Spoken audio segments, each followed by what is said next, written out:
have to go back 30 years to when it was not legal for lesbians to adopt.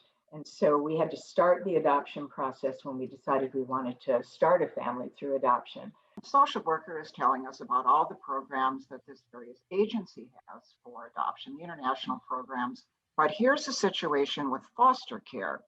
In foster care in the US, and this was at the time that she said there were 8 times as many Black children as white children in the foster care system. And then once you looked at the Black children who were in the foster care system, there were 8 times as many boys as girls. Okay. So, I mean, two different levels. We decided that we needed to rethink this. If we were willing to adopt a child of color, even a Black child from another country, why not from the US? Why would we not do this in the US? Sylvia and me. Sylvia and me. Sylvia. Hi, I'm Sylvia Beckerman, host of the podcast series Sylvia and Me, conversations with extraordinary, inspiring women. I'm Fern Johnson, and I've spent my career as a professor, specializing in areas related to race and gender. And I'm also the white mother of 2 adopted African American sons. This has been an experience that has run over 30 years. And I'm Marlene Fine. I'm also a former academic, retired now, and the mother of 2 adopted African American sons who Fern and I adopted as infants over 30 years ago. And we are the authors of Let's Talk Race, a guide for white people. So welcome to Sylvia and Me. Fern, Marlene, thank you so much for being with me here today. And we're going to have quite an interesting conversation. As you said, you're the parents of 2 African-American boys that you adopted when they were babies 30 years ago. And you just co-authored a book called Let's Talk Race, a guide for white people. A guide for white people.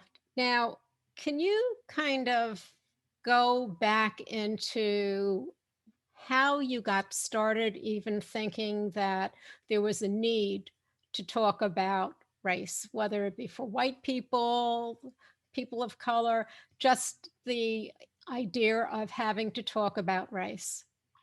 Well, over the years, even before we adopted our children, both of us specialized in issues of race as academics. And so we both did research alone and together on issues of race. And we also taught lots of classes, did workshops, consulting gigs. And we really noticed over the years how difficult it was for white people to talk about race and the variety of ways that we all begin to shut down when that's the topic, or we divert attention to something else.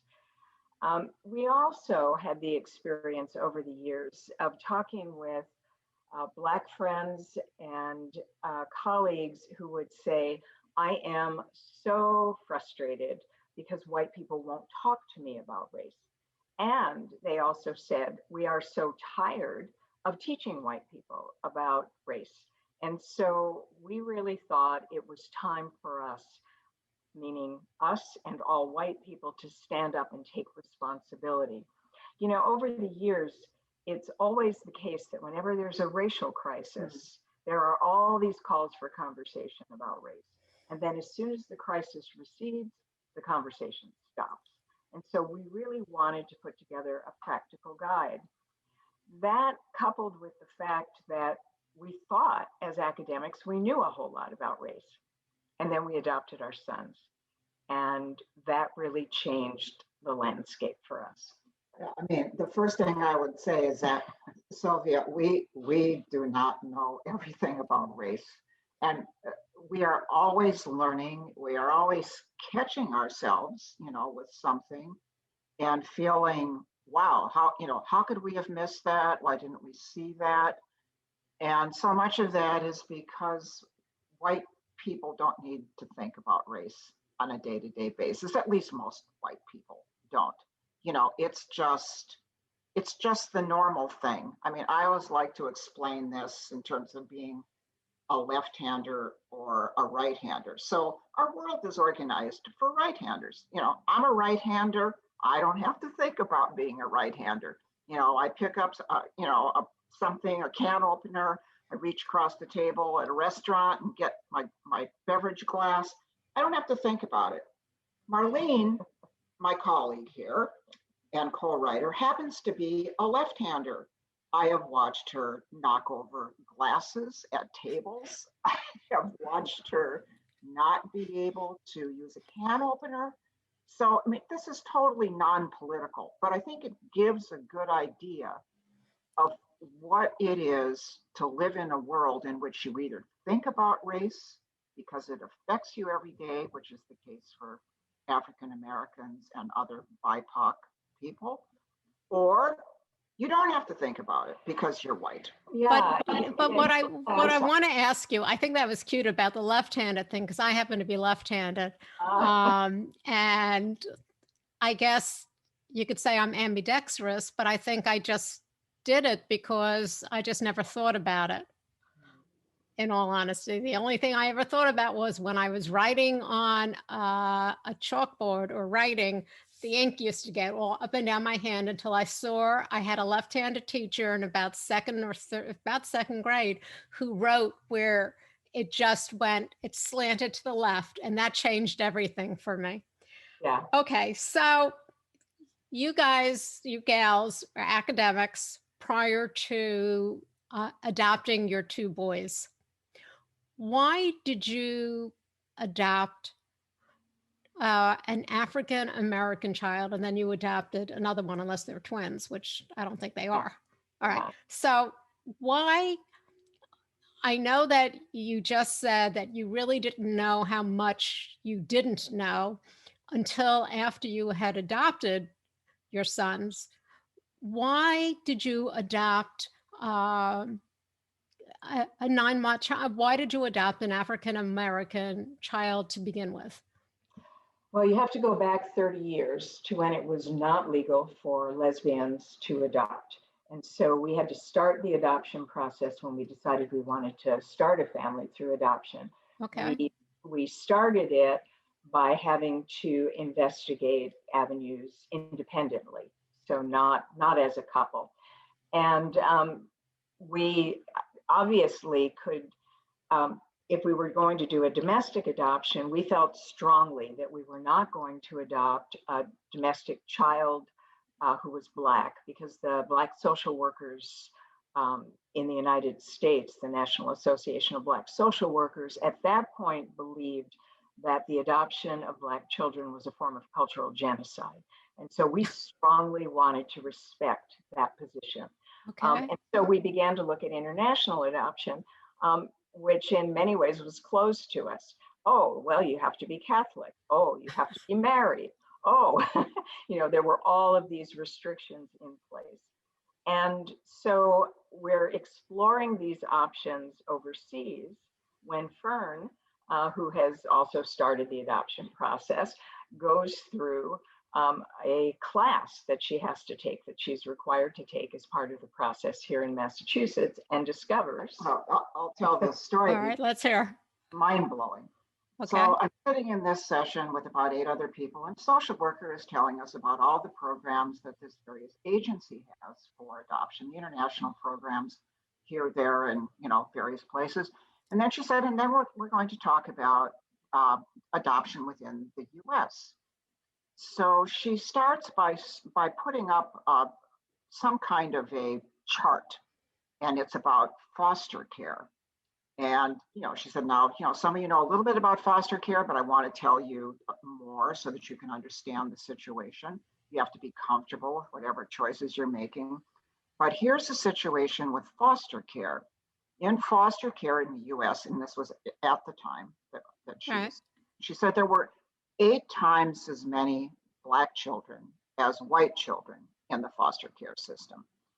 And then once you looked at the Black children who were in the foster care system, there were 8 times as many boys as girls. Okay. So, I mean, two different levels. And she said, I'm not trying to convince anybody to do anything, but as you weigh the various things, just know that, this is what the situation is. Then she gave a bunch of statistics on the probability of various groups that they would be adopted if they were available for adoption. And it was very grim when you got to Black boys. So, I mean, my mind is like, bouncing around, and I'm thinking, wow, this is mind blowing. This is so different from what we've been thinking of. How can I accommodate this? So immediately, I got to talk to Marlene, and we decided that we needed to rethink this. If we were willing to adopt a child of color, even a Black child from another country, Why not from the US? Why would we not do this in the US and balance that with our respect for the Black social workers position? And also, I just want to clarify that the number of Black children who were in the foster care system was not the result of Black families not being willing to adopt. Black families adopt in similar to or higher percentages than white families. It's just that there were so many waiting children, and there just weren't enough families to adopt them. And so we really thought about the kind of hypocritical position we had taken and thought that that's insane. We will simply have to learn how to raise these children in a way that we can at least try to give them a healthy racial identity and prepare them for life in a white world. Well, as you said, this was 30 years ago. So you're actually faced with a number of difficulties that lay ahead of you. One, you're a white lesbian couple, and I don't believe marriage was legal back in 30 years ago. And now, on top of that, you're adopting African American or Black children. How did you even think you could handle this? Was it because of your background with academia, or was it something that inside of you, you just, you wanted children, you wanted to adopt? So I'll ask you, what gave you that push to go ahead and do this when you were facing so much that 30 years ago, no one in your situation would probably even think of doing, because of all, as you've mentioned in your book, barriers, all the barriers that you were going to be facing? I would say, first of all, that we did want to create a family with children, that was really one of the things that was important. But in terms of who we were going to adopt, once we were entertaining the idea of adopting an African American child or a Black child, we talked to every Black person of color who we knew. Sometimes I felt like we were exploiting them, like to get their views about this. Did they think we could do this? Should we do this? What did they think was the most important thing we needed to know if we were going to do this? And if they were friends of ours, how could we somehow benefit from our friendship with them, for them, to help us and guide us? For strangers, can we call you again? Whatever it might be, but we did talk, and conversation was key. And I have to say that a lot of things were said about race in those conversations that I had never talked about, or had a person who was Black, for example, talk to me about. And I think that was really important. I mean, Marlene might. Yeah, absolutely. From things as mundane as, when you have your child, and especially, since we knew that we were open to adopting boys, it meant we were most likely going to get Black boys. You keep their hair. Their hair has to look good all the time. And you begin to explore that and understand culturally how important the keeping of the hair is in Black culture in a way that is absolutely almost meaningless to most white people. And the kind of historical importance of that and the current day importance of it, and learning about the differences in Black hair, to issues of should we live in X community or Y community? Well, whatever you decide, you make sure those boys have the best education possible, because the best thing you can do to prepare Black boys for the future is to ensure that they have really superb educations. And so, we start having these conversations, and these are things that we truly had not thought about before. Well, I understand the hair, but the education is something that you would want to give your children, no matter who they were, a good education, because education is key to people being able to move forward. And it's not just schooling, but it's education, making sure they're informed and do have that good kind of part of their upbringing. So how old was your oldest son, and then how many years afterwards did you decide to adopt a second child? Our first son was 4 weeks old when we adopted. Okay. So he was a little infant. Mm-hmm. And we adopted his brother 2 years later, and he was 4 months old. So he was also, a baby. But there is a difference between 4 weeks and 4 months. But yes, they were both babies. Okay, so they're actually brothers. Well, no, yes, I mean, this is a sensitive thing with adoption, in terms of how you describe them. They are brothers. They have always been one another's brothers. All right. They biologically related? No, they are not. Okay. So but this is an adoption. Okay, so I see. I immediately went backwards when you said brother, and I wasn't talking in the present. Right. So it's because they are brothers. Right.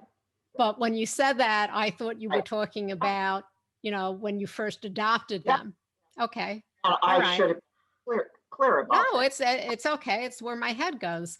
So what was one of the first things that you ran into? That's the way I would say it. After adopting, what was, I know your Black friends had talked to you, you tried to get as much information out of them as possible, but what was one of the first things that you realized after adopting that maybe you hadn't been told about? Let me name two things. One, we were surprised, sometimes shocked, by the whites who would quietly ask us when they learned that we had adopted a Black child, is he very dark? How dark is he? So we really related to the interview with Meghan Markle and Prince Harry, because we were asked that question a lot. The second thing that happened is that we would be out wheeling our son, in the carriage, the two of us out, and quite literally, strangers on the street would walk up to us and say, "Oh, what a lucky baby. And you are such wonderful people." And, we'd sort of look at each other. They don't know us. How does anybody know how wonderful we are? And we're the lucky ones. Why is he so particularly lucky? Because we adopted him.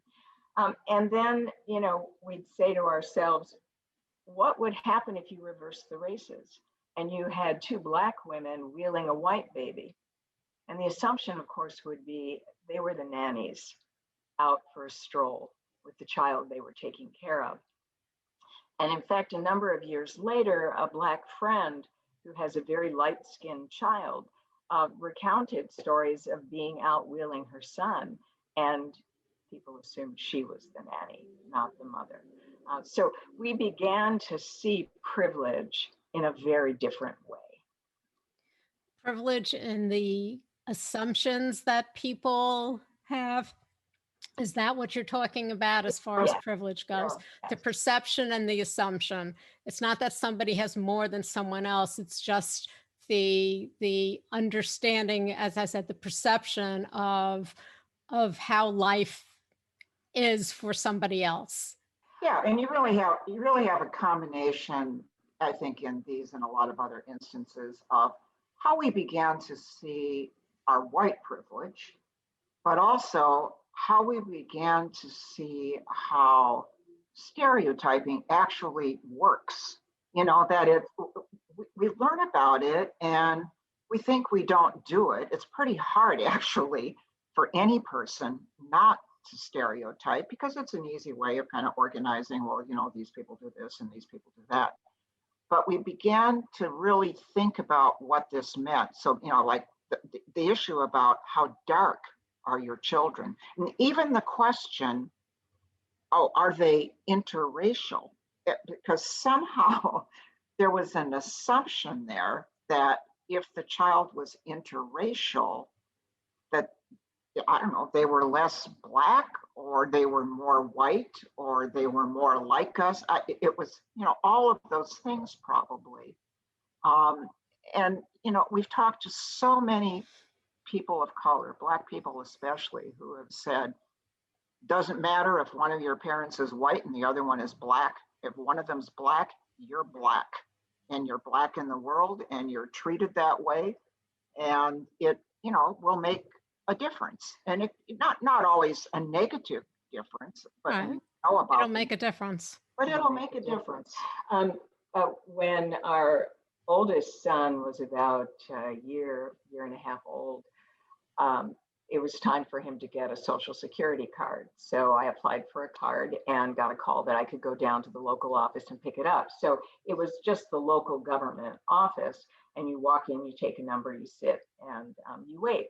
So there I am, a white woman, Black child, and my number gets called. I walk to the desk, and the white woman at the desk, you know, looks up at me, looks at our son, and says to me, "Are you here for your welfare check?" Now, here I am, I'm a tenured college professor, you know, and I'm standing there. Am I here for my welfare check? No, I'm here for my son's Social Security card. But the assumption that a woman standing there with a Black child must be there for welfare. And it was really, for me, the first time that I understood what it meant to be stereotyped as somehow inferior. Okay. So you decided to write this book, Let's Talk Race, a guide for white people. What you've talked about is when you say privilege, the assumptions that people have when they look at you. It's not a question of growing up better or worse or wealthy or poor. It's the assumptions that people make, the perceptions that people have. So what are you hoping, what do you think is the biggest barrier for people to have a conversation? That's a big question, and that's All an right. question. How do I, do But you I need think- me to? Yeah, I mean, you know, we wrote the book because we want people to talk more deeply. So I think for many white people, there's a reluctance to talk deeply. You might say, yes, I can talk about race, but if it gets into some area of conflict, you know, we tend to be taught to try to keep things harmonious. Most of us, we might be afraid of saying the wrong thing, sounding ignorant, you know, using the wrong word.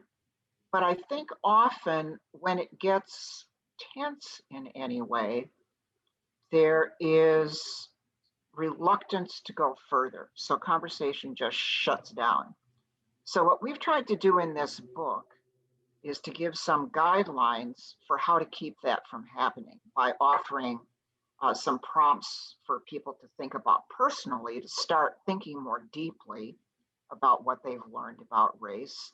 And then also some conversation prompts. So if you're together with a group of other white people or a mixed race group, here's a prompt, we can call it a topic. Here's something to get you started and to listen to each other and to sustain that topic, even if it's uncomfortable. Because I think that the general thing, Sylvia, is a sense of discomfort. Well, yes, and people generally like to run away from confrontation. They, nowadays there is a fear of saying the wrong word because everything has to be politically correct, which is a bunch of bunk these days because we've gotten so politically correct that we don't say anything. Right. Seriously, you can't open your mouth without somebody saying you said the wrong word. I don't even know what to use anymore. And it's really, it's gotten to a point where there is conversation that needs to be had, but there's conversation that has to be smart conversation, not as you opened up our conversation earlier in saying that, people get riled up and for about a week or two, they're all riled up and then it goes away, whether it be about race or gun control or religion, or years and years ago when my parents were younger in their 30s, they were dancing at a dinner dance and my father passed out. I think he had, he never drinks. And I think he had a little taste of something, whatever it was. All of a sudden the men were scared. That happened. That lasted for about a week. And then they went back to doing whatever they want. And that's exactly what we're talking about, is the fact that the initial shock is there and then somehow it dies down without the continuation, or it escalates into some of the areas that we're in now, which are just awful. They're out of hand. So what would you say to someone? As you said, you have prompts in the book. What is one of the most important prompt? Oh, one of the most important prompts. I don't know that I would point to a particular conversation prompt as Okay. most important, but I would say we have some personal prompts in there that ask you to do some exploration of your own thinking, your own ideas. And I think some of those are really important. For example, we ask people to spend some time thinking about the stereotypes they have of African Americans, and then where did you learn them? Are these things you learned from your family? Are they things you learned in school? Are they things you learned in movies or on television shows? But to really try to unpack where these things come from. We also ask people in a chapter in which we talk about the history of enslavement in the United States, followed by Reconstruction, the Jim Crow era, and look at how these historical moments have in fact informed the racial disparities that exist today.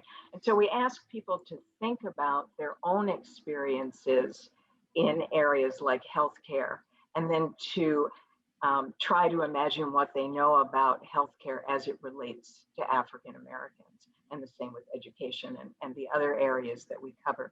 So I think those are really important. I would just use one example because Marlene mentioned healthcare. We've had so much information during the coronavirus about health disparities and issues related to race and health disparities. So we do have a conversation prompt, at least one, I think maybe two, that have to do with people talking about their experience and their preferences in healthcare. So, what kinds of problems do you worry about in your own healthcare? And, who would you like to see for those particular kinds of problems? And I think one of the things that would emerge in most conversations across, if it was interracial across race, is that the issues that are of concern differ. And secondly, what doctors you would like to see. What, would you like to see people of your own race? Now, we discovered, from the time the boys were infants all the way through college, after which we had no control, of course. we didn't have much then either. But, finding a Black doctor, finding a Black dermatologist, it was almost impossible. Well, you look at the statistics in the United States, and yes, it's almost impossible. So these are things that white people usually don't think about. We probably think if we're a woman, want to have a female gynecologist. Now, decades ago, that was not always the possibility, but it, certainly is now. So, there are issues like that we want people to try to understand by talking with other people, hearing their stories, and sharing their experience. Well, what do your boys, they're grown men now, although I have two grown men and they, Yes. yeah, they're grown Yeah. men, and they're still our children. So what would they say is the most important thing? What was the hardest thing for them to confront or experience? The hardest. I don't know that we could answer that for them. I will tell you that both of our sons have had direct experience with police, both in terms of driving and being stopped driving while Black, and situations that have escalated. And both of our sons have had other experiences with the police. And I would say that our learning when they were younger, how important it was to tell them how to behave when they were stopped by the police.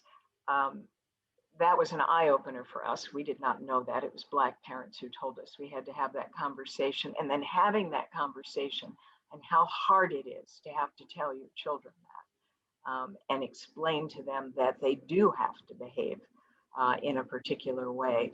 That was very difficult for us, and I think very frustrating for them to deal with. Yeah, I don't feel I can speak for them, but I think that they would say that they had, happy childhoods, their friends, and our neighborhoods were friendly neighborhoods, and there weren't, immediate problems. But they would recount, people saying something to them that would be so stereotypical. Like one of our sons is tall. Well, of course, in high school, Black boy, tall, basketball. Well, he cared less about it. He didn't have any interest in basketball, even though he's quite athletic. He likes. Doesn't matter. He didn't want to play basketball. He didn't like basketball, and there would be things like that, or kids at school and even some teachers would mix up their names, Black boy, and call one by the other person's name. And so we would hear about this, and they wouldn't necessarily, oh, well, I suppose you just thought a Black boy and said, but the fact that they would mention it, we thought, well, they must have thought about that. So I think there were probably many, many more experiences like that they didn't tell us. Yeah, I was thinking about a time when our boys were in middle school. They went to a private school, and so one night the private school was hosting an event, and the event included some hip hop dancers who had come in from Boston. So we lived in a suburb. So we're all going to this event together. And the parking lot was very crowded. And so we told the boys to get out, go in and save seats for us. We would get the car parked and meet them there. So they're dressed in their private school uniforms. They've got their blue blazers on, khaki pants, shirt and tie. And when we come in, they're sitting in seats. They've saved us 2 seats. We sit down and they looked at us kind of oddly. And we said, what's wrong? And they said, well, we were walking in and these people came up to us and wanted to know if we were the hip hop dancers. Now, you know, there they were in the private school uniforms of the private school where all these people were coming for the event. But the assumption was, here are 2 Black boys, so they must be the hip hop dancers. And of course, you mean they weren't, and they didn't play basketball. Right. Fern, so I think they experience things like that. Fern, Marlene, I think this is a very important conversation that needs to be continued to be talked about. I know, racial inequality, and it's not just, as we said, it's not the inequality on so many levels that people think of, but it starts off with the perception. And it sounds like you've done a great job in raising your 2 boys, and in actually trying to get people aware of things that you weren't aware of and have learned over these 30 years. And I'm sure there's still more things to learn. Where can people find out more about you? Do you have a website or? Yeah.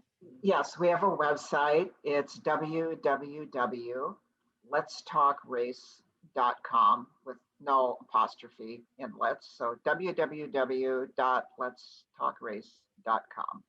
And there's information there about the book, about us. There are resources as well, a few other things. And the book could be bought through many independent bookstores and, of course, all the large retail outlets. Ladies, thank you so much. This has been very interesting. Sylvia, thank you so much for inviting us. This was really terrific. Yeah, it was really fun to talk to you. Thank you. My pleasure. You can find us on all of your popular podcast platforms. And of course, our website, sylviame.com. Stay safe, stay healthy, and stay tuned.